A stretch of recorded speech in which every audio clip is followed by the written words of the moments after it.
Amigos, hermanos, muy buenas noches.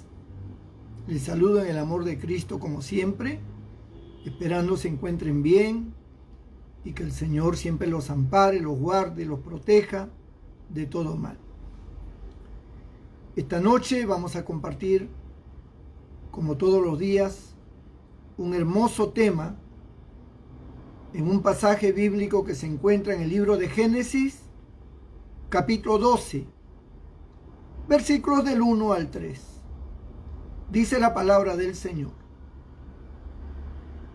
Pero Jehová había dicho a Abraham: vete de tu tierra y de tu parentela a la casa de tu padre, a la tierra que te mostraré.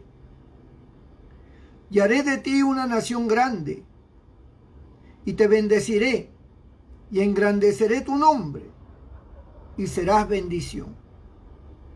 Bendeciré a los que te bendijeren, y a los que te maldijeren maldeciré. Y serán benditas en ti todas las familias de la tierra. Me gusta mucho esa última parte. Y serán benditas en ti todas las familias de la tierra. Hoy quiero hablarle de la familia bendita. Bendito el Señor. Dios es un Dios bueno y de propósitos grandes. Y cuando Dios define o decide hacer algo, Dios lo lleva a cabo a pesar de que puede sonar ilógico para nosotros e imposible. Pero cuando Dios quiere hacer algo, lo hace. Y no hay nadie quien pueda frenar y detener esos planes y propósitos del Señor. Dios quería hacer una familia, un pueblo, una nación diferente a todas las demás naciones. Una nación que tuviera su palabra y que al tener su palabra fueran una sola familia con Dios. Dios decidió tener una familia. Hombres a quien Él pudiera llamar mis hijos. Personas a quien Él pudiera llamar mi pueblo, mis escogidos, mi linaje, mis sacerdotes. Es decir, personas que fueran de Él y para Él. Porque los hombres se habían corrompido. Los hombres se habían desviado desde que pecó Adán y Eva y luego vino el diluvio con Noé. Los hombres se multiplicaron, pero se corrompieron todos. Y Dios decidió escoger a un hombre que no era un santo. Porque si todos habían pecado, pues no había nadie santo. Abraham era un hombre como cualquier otro hombre que en el mundo comerciaba, trabajaba, se hizo viejo en sus asuntos terrenales. Y miren cómo es Dios, ¿no? Nosotros para a veces querer tener un trabajador en la empresa o poner en la iglesia a alguien de diácono, o no sé, escogerlo para algún tipo de labor o responsabilidad, escogemos a los mejores por sus cualidades, porque decimos, esta persona parece que tiene la capacidad, y vemos sus virtudes, sus cualidades, y lo escogemos. Pero Dios no veía eso porque el hombre no tenía cualidades. El hombre era un pecador. Y es ahí donde se ve la grandeza del amor de Dios, ¿no? En que siendo aún pecadores, Dios nos escoge. Abraham fue escogido por Dios. Dios sabía que era un pecador. Pero Dios iba a tratar con él. Dependía de la respuesta de Abraham. Dependía de lo que Abraham creyera. Si Abraham creía a Dios, si Abraham aceptaba la propuesta de Dios, pues Dios iba a trabajar en Abraham. Es como la salvación hoy en día. Dios no nos escoge porque tengamos la cara bonita o porque seamos capaces en algo. Todos hemos sido pecadores. Quien le habla era un pecador tremendo. Pero Dios no nos escoge por alguna razón del corazón, porque hay nobleza. No. Dios nos llama a la salvación, nos llama al arrepentimiento. Si nosotros creemos, si nosotros aceptamos, a partir de ese momento, Dios empieza a trabajar en nosotros. Dios comienza a obrar en nosotros y empieza lo que se llama el proceso de transformación. A partir de que nosotros aceptamos la salvación que nos da Cristo, y que es una salvación planificada por Dios. Así que nadie crea que Dios lo escogió a usted, lo llamó a usted porque usted es algo especial. Usted y yo no somos absolutamente nada, ni valemos nada. Es Dios el que en su misericordia infinita nos escogió y nosotros aceptamos, y a partir de ese momento empezó a trabajar. Tanto así que hasta el día de hoy Dios sigue trabajando en nosotros ese proceso de transformación. No crea usted que ya usted está perfecto, ¿no? Todavía tiene muchas cosas negativas, igual que yo, que Dios tiene que ir puliendo y trabajando y transformando, ¿no?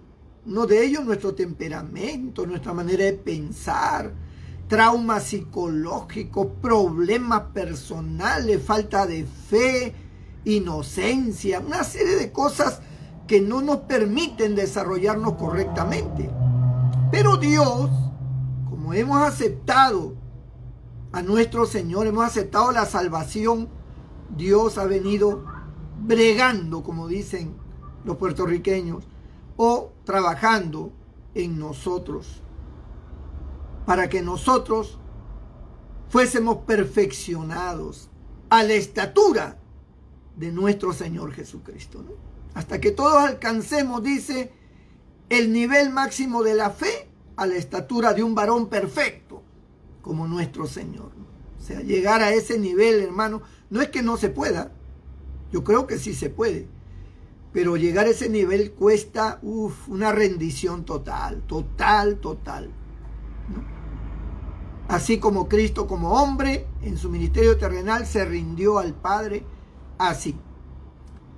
Entonces, el tema es que Dios escoge a Abraham no porque fuera algo importante en algo, en alguna área, en algún aspecto, sino lo escoge porque era necesario escoger a alguien y porque Abraham era de una línea de Sem, que era una línea que Dios había trazado para que viniera el Cristo.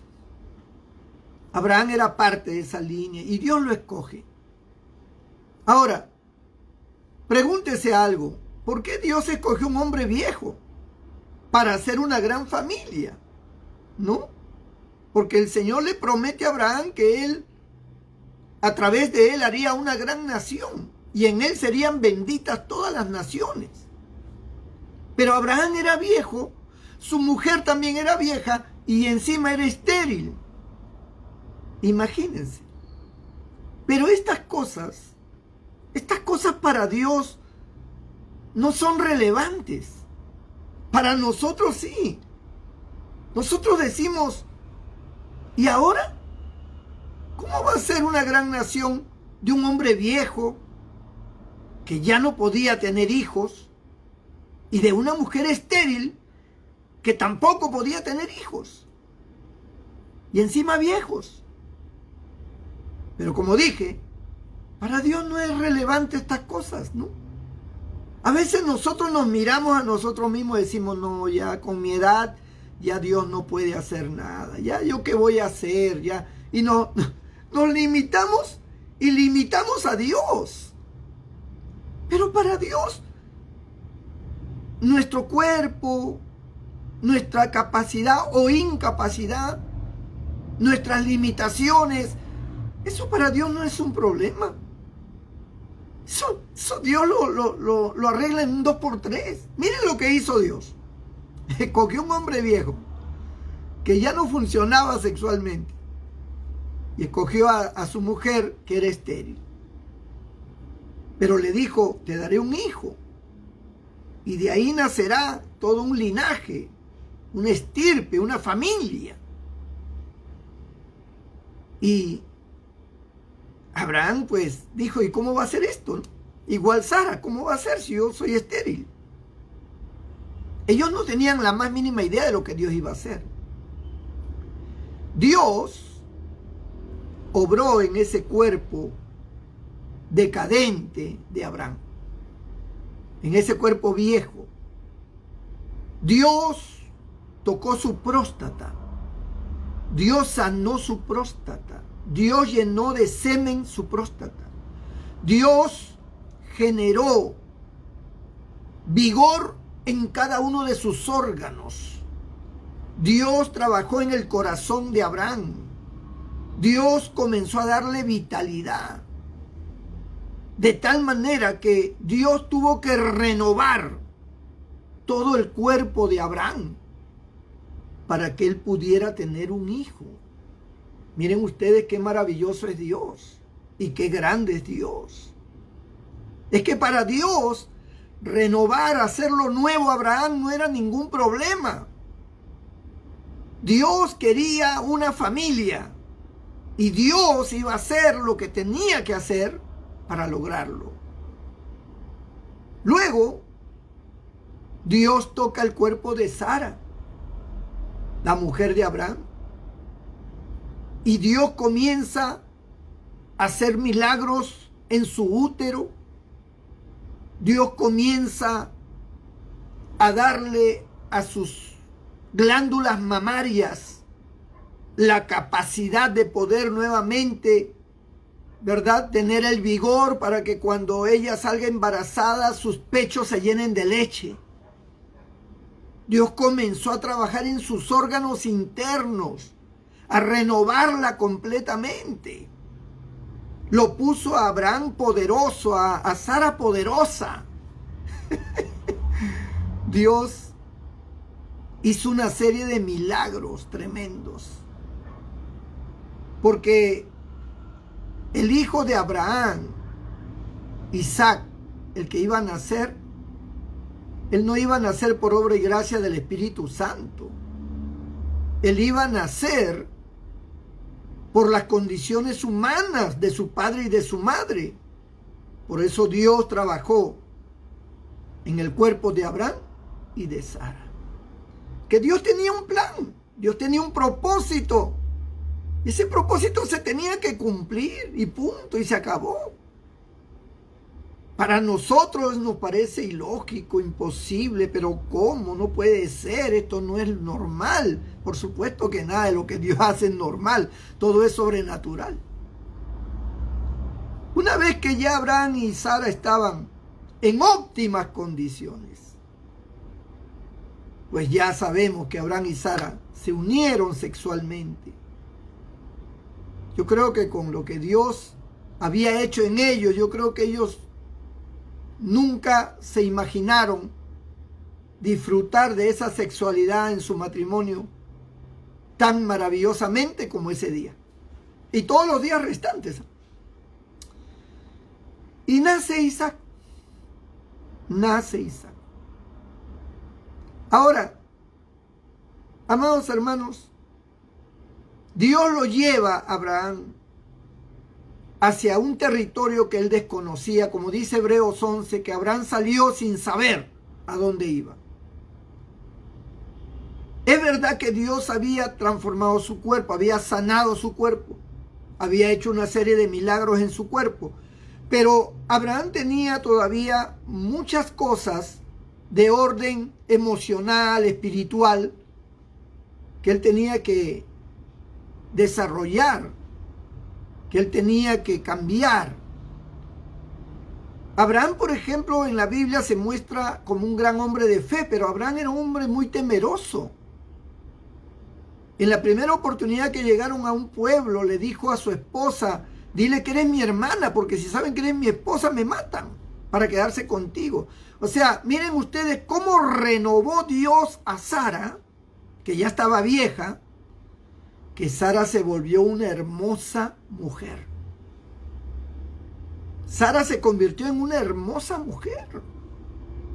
Porque cuando Dios renovó sus órganos, cuando Dios renovó todo por dentro, su piel cambió. Porque cuando uno está en todo el vigor y la sangre fluye y todas las proteínas, las vitaminas y el desarrollo de los órganos, pues te ayudan a tu piel, te quitan las arrugas, te rejuvenece. Dios rejuveneció a Sara de tal manera que Sara se volvió una mujer hermosa. Una mujer hermosa. Y Abraham dijo, está muy hermosa. Dile que eres mi hermana, porque era verdad, era su media hermana. Dile que eres mi hermana porque si no me matan para quedarse contigo. O sea, Abraham era un hombre que tenía sus luchas, sus temores. Era un hombre de fe, pero su fe estaba en proceso de perfeccionamiento. Porque algunos dicen, fulano, admiro la fe de fulano, pero la fe de fulano no empezó así. Él tenía poquita fe cuando recién se convirtió. A través de una serie de un proceso de pruebas, dificultades y problemas, Dios le enseñó a activar su fe y a confiar en Dios y a depender de Dios y a postrarse ante Dios. Entonces, la palabra, las promesas de Dios, las experiencias con Dios, todos fueron creando, amados hermanos, el proceso de cambio, de madurez, de templanza, de fuerza espiritual. Y se fue forjando la fe. Cada uno de nosotros hemos venido forjando nuestra fe. Por eso la Biblia dice que no todos tienen la misma medida de fe. Y no es que Dios le da a uno un poco de fe y al otro no. La fe es algo que se forja. La fe es algo que se adquiere en la medida que nosotros creemos o nos entregamos al Señor. Y son las dificultades, son los problemas los que activan nuestra fe. Es cuando nosotros nos topamos con límites y decimos, ya no puedo seguir, entonces se activa la fe. Porque la fe, amado hermano, es lo que produce los milagros. Es lo que hace que nosotros veamos más allá de lo normal. Eso es lo que hace Dios. Entonces, Abraham tuvo que perfeccionar y pasó por una serie de problemas y de situaciones. Pero Dios cumplió lo que él quería. Abraham tuvo un hijo, Isaac. Isaac también pasó por un proceso similar. Luego nació Jacob. Jacob, todos sabemos la vida de Jacob, la historia de Jacob. Un hombre que tenía una serie de situaciones que tenía que cambiar y que ya, cuando ya llegó a una etapa madura, adulta, recién Jacob reacciona y luchó con un ángel. Dijo, no te suelto hasta que me bendigas. Y una serie de cosas. Pero Jacob tuvo que pasar por el molino de Dios para que su fe se activara y se mantuviera. Con cada personaje que Dios trató o que Dios usó para que se formara su pueblo, Dios tuvo que tratar duramente. Con uno fue más fácil que con otro porque eran más dóciles para Dios, pero otros más difíciles. Es lo que pasa en la iglesia, en la congregación. En la congregación nosotros tenemos hermanos que están por ahí casi en la misma edad de convertidos. Unos se llevan por 1 año, por 2 años, 5 años. Pero están allí en los cultos, en las actividades de la iglesia. Y nosotros podemos observar que no todos tienen la misma entrega, que no todos tienen la misma fe, que no todos tienen la misma santidad, que no todos tienen la misma capacidad de oración, de ayuno. Hay un grupo que sí, hay otro grupo que no. Entonces, ¿a qué se debe? Pero cada uno de ellos está siendo moldeado, está siendo trabajado por Dios. Dios está trabajando con sus vidas. Algunos no logran todavía sus objetivos. Ellos dicen, Señor, pero ¿por qué tú no me bendices? Señor, ¿por qué? Es que tú todavía no estás a la altura de la fe que debes tener. Tú todavía no activas la fe. Tu vida está todavía entregada a las cosas materiales, a lo que es correcto, ¿eh? Por si acaso, porque a veces cuando nosotros decimos las cosas materiales es como que no significara nada las cosas materiales. Sí, significan mucho. Todo lo material significa mucho, porque estamos en este mundo. Pero el problema no es ese. El problema es que no hay un orden paralelo. Por un lado, tú has tenido éxito en lo material, pero en lo espiritual estás abajo. Tu fe está abajo. Has logrado cosas en el mundo, pero tu fe está abajo, cuando debería estar a la par o superior tu fe. Entonces Dios está tratando. Por eso te vienen enfermedades, por eso tienes grandes problemas, terribles pruebas. Y uno dice, ¿por qué tantas pruebas? ¿Por qué tantas luchas? Porque hay áreas en tu vida que tienes que cambiar, tiene que ordenarse. Dios está tratando contigo, porque tú eres parte de la familia de Dios y eres parte del plan y el propósito de Dios. Por ejemplo, Dios estableció su familia, su pueblo, su nación. Luego estableció su iglesia. Y Dios tiene planes de llevar a su iglesia al cielo. Pero no te puede llevar al cielo así como tú estás. ¿Cómo te lleva Dios al cielo? Si en este momento tú te mueres, tú no vas al cielo. Tú no estás preparado para el cielo, a pesar de que vas a la iglesia. Dios está tratando contigo. Dios quiere llevarte al cielo. Dios dice, hijo mío, yo vengo pronto. Prepárate. Conságrate. Pero tú no puedes. Dice, Señor, no puedo. No, las tentaciones me ganan. Las cosas materiales me ganan, en vez de orar duermo. Entonces Dios sigue tratando. Entonces Dios permite situaciones complicadas para que tú reacciones, para que tú puedas ponerte en el orden que Dios quiere, porque Dios te salvó para eso. No te salvó para que te diera la gran vida y te olvidaras de Dios. Te salvó para que tú sirvieras a Dios. Y eso es lo que hizo Dios. Dios formó un pueblo, Dios formó una nación. Luego Dios formó su iglesia. Y Dios hizo lo que Él tenía que hacer. Porque Dios siempre cumple lo que le corresponde hacer a Él. Ahora nos toca a nosotros.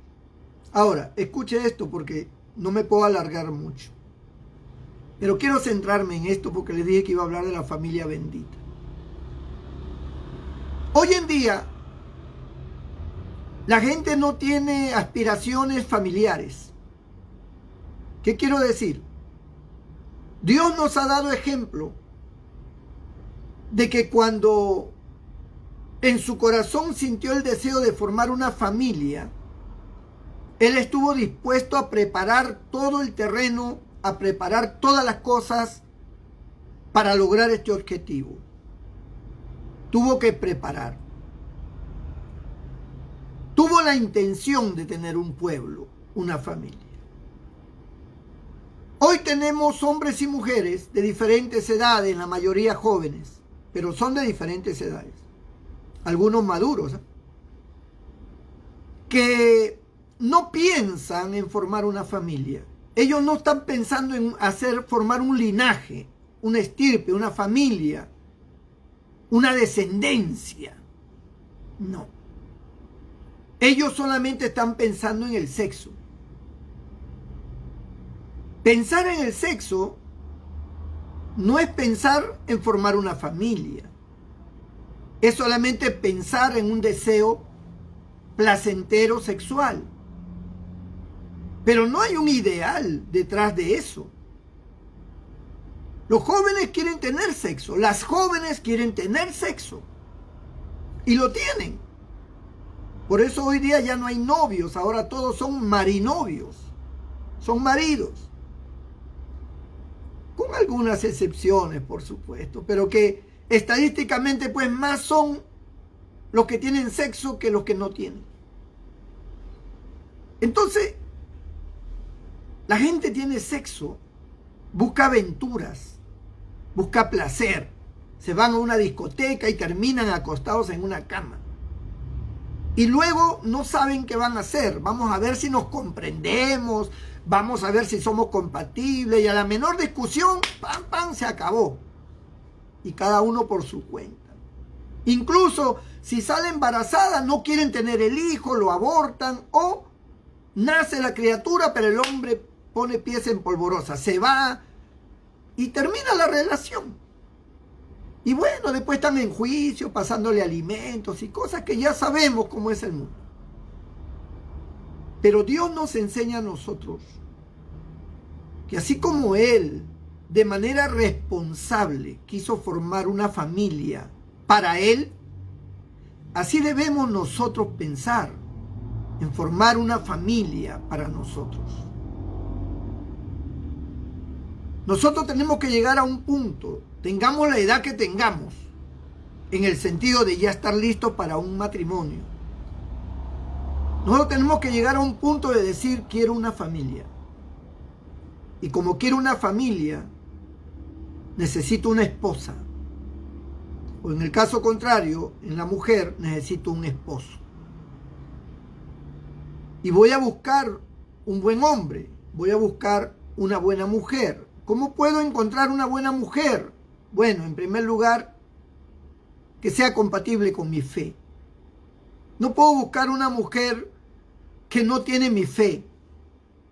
Tenemos que tener esa similitud. Porque el conocimiento de la palabra de Dios y el tener la misma fe en Dios nos hace coincidentes y nos hace sujetarnos a esa voz y a esa palabra de Dios. Entonces, si yo quiero casarme y yo soy cristiano, yo tengo que buscarme una mujer que sea cristiana, un hombre que sea cristiano. No, pero también hay hombres buenos, sí, serán buenos acá en la tierra, pero no son buenos con Dios, porque si fueran buenos con Dios, estarían con Dios. No lo son. Entonces, por ahí empezamos, porque ya estamos pensando responsablemente. Quiero una familia y tiene que ser una familia cristiana. Y quiero tener hijos. O sea, aquí no hay de que no, yo me caso, pero hijos no. Entonces no te cases, pues. ¿Para qué vas a buscar una mujer si no quieres tener hijos? ¿Para qué un hombre si no quieres tener hijos? Mejor prostitúyete. Ten sexo entonces como la gente pecadora que tiene sexo y nada más. O cómprate un consolador y se acabó tu problema.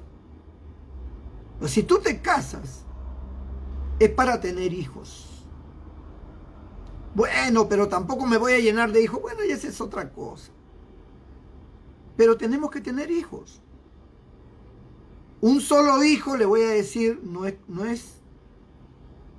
muy bueno tener un solo hijo. No es bueno, hermano. Yo he conocido familias, parejas que han tenido un hijo y no han querido tener más. Y luego han pasado los años y el hijo murió. Y ya no pueden tener más hijos. O sea, un solo hijo, un unigénito no es bueno. Como mínimo deben ser 2. Y si son 3, mejor, y son 4, maravilloso. Bueno, los mantendrá usted. No. Para eso tienes que pensar antes de casarte. Para eso. Esa es la responsabilidad, pues. Como dice Gareca, piensa. Es la responsabilidad. Yo decido tener una familia. Yo quiero tener una familia. Yo digo, quiero una mujer que ame a Dios como yo amo a Dios. Quiero una mujer de quien yo me enamore, que me guste. Una mujer que yo sienta que es para mí, que tiene las coincidencias que yo quiero, que tiene las formas que yo deseo. No puedo encontrar a alguien perfecta porque no hay ninguna mujer perfecta como no hay ningún hombre perfecto. Pero sí una persona que me ame y a quien yo ame. Y que tenga esas condiciones que yo busco, que yo quiero para formar un hogar. Yo no quiero una sirvienta para formar un hogar. Ni la mujer debe buscar un obrero trabajador y que traiga plata para formar un hogar. No, hay que buscar una mujer a quien uno ame y un hombre a quien tú ames. Y que te guste tal como es ella, te guste tal como es él. No, que yo lo quiero musculoso, que yo lo quiero así, que yo lo quiero asá, Mr. Chiclayo, Mr. Perú. Pues estás fuera de foco. Estás en una esfera de vanidad y de irrealidad, porque eso no es real. La mayoría tenemos nuestra forma. Unos son gorditos, panzones, otras son gorditas, unos son flacos, otros son chatos, otros son altos. No sé. Cada uno es orejón, el otro es narizón, el otro es bigotón, el otro es ojón, frentón, con quijada larga, otro de cabeza chiquita, otro de cabeza grande. Pues cada uno tenemos nuestras cosas buenas y nuestras cosas que no son muy buenas. Pero cuando uno se enamora tal como es la persona. A mí me da gracia porque yo veo a la gente en los gimnasios, ¿no? No sé qué buscan, pero lo que vale, ¿sabe qué es? El corazón y también el cuerpo. Pero no a esas exageraciones de operarte, ponerte nalgas, ponerte pechos y quitarte una costilla. Y no sé, cirugía va, cirugía... No, tampoco es extremo. Yo creo que todas las mujeres son bonitas cuando tienen gracia, cuando tienen personalidad, y todos los hombres igual. Pero voy al asunto de que cada uno busca formar un hogar. Y tú tienes que saber que para formar una familia tú tienes que lucharla. Tú tienes que trabajar duro. Tú tienes que mantener. Tú tienes que crear confort. Tú tienes que crear espacio. Tú tienes que estar dispuesto a todo. A un enfermo, a buscarla, a buscar el alimento, a buscar la comida, a buscar el vestido, a buscar la casa. O sea, eso es pensar en tener una familia. Hoy en día ya no se piensa así. Hoy en día dice, me voy a vivir con mis padres, nos vamos a vivir con tus padres, porque ellos tienen una casa grande. Y además ellos nos han dicho de que si quieren nos vayamos a vivir allá, que allá tienen una pieza y que no sé cuánto. Y eso no es así.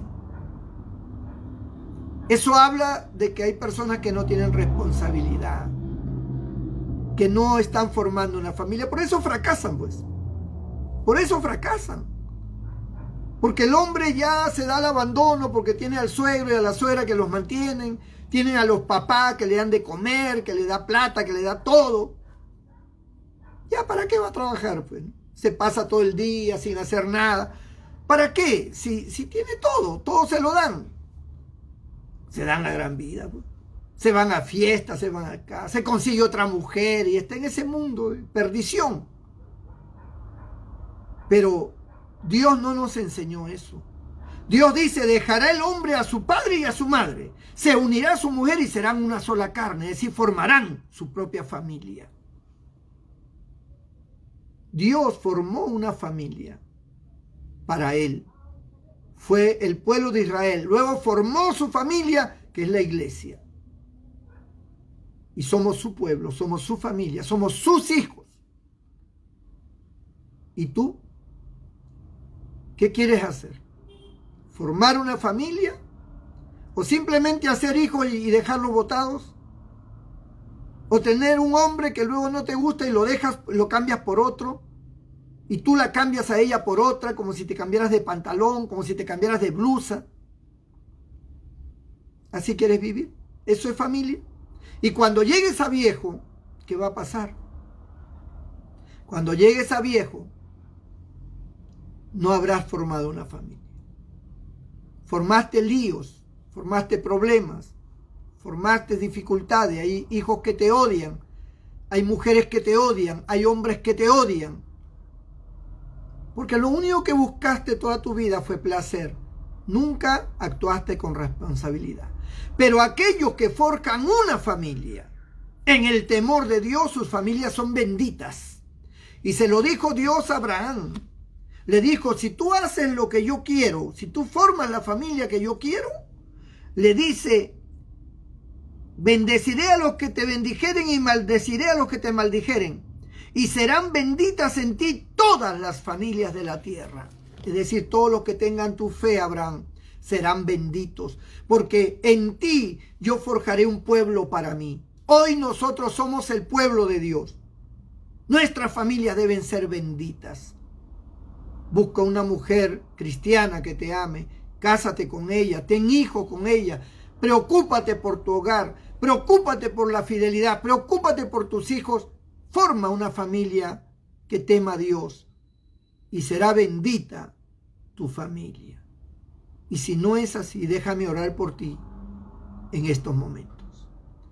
Padre, en el nombre de Jesús, te pido por aquellas vidas que han escuchado esta palabra y que tal vez ellos nunca consideraron, Señor, con responsabilidad formar una familia que sea para honra y gloria tuya. Tal vez muchos tienen una familia pero no se aman. Tienen hijos que no ven, que no son responsables de ellos. Tienen un esposo a quien no quieren, a quien no atienden. Y la falta de economía ha traído tantos problemas. Pero Señor, yo te pido que aquellos que se han entregado a ti, aquellos que han venido a tus caminos, aquellos que son parte tuya, que son de tu pueblo, oriéntalos a través de tu palabra como lo haces esta noche, para que aquellos que son solteros forjen una familia, se preocupen por tener una familia y no por tener un momento de placer. Glorifícate en sus vidas, sálvalos, bendícelos, Señor. Y los que están enfermos, sánalos, tócalos, libértalos de sus enfermedades. En el nombre de Jesús. Amén y amén. Dios te bendiga, mi hermano, mi amigo. Nos vemos mañana, Dios mediante, a las 8 de la noche. Amén.